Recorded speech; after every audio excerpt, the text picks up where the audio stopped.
but I never would have thought that this many people would care what I have to say. So thank you for watching, subscribing, and all the support. All right. 7U says, can our returns from DWP and XRP be an XRP so we don't have to sell? Also, do you have any hopium?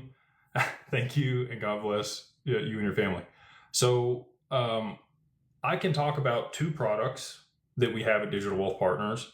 I cannot talk about the other products that we have at Digital Wealth Partners.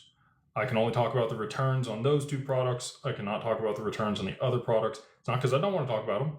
It's because I legally can't talk about them. So the 2 products that we have that I can talk about are the income fund and the growth fund. These are the original ones.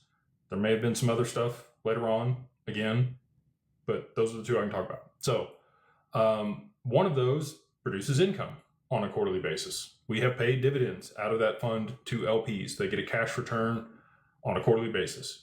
If there aren't any cash returns for that period because, the way that it's invested underperforms, then there's no guarantees of returns on any of these. We run them in real strategies, and there's risk associated with the investments, and that's why both of them require accredited investors to be able to participate. So on the income fund, it's cash.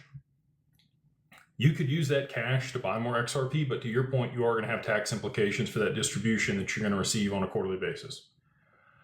The growth fund, however, continues to compound your XRP while it's in there.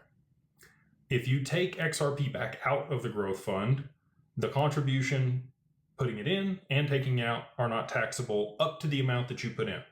Okay? So let's say you put in 100 XRP. The minimum's much higher than that, but we're just going to use that for easy math, okay? And over the next 3 to 5 years, you double your position in XRP. That's not completely unreasonable. It could absolutely happen if the strategies perform well. And so let's say at the end of 3 to 5 years, you have 200 XRP in the fund.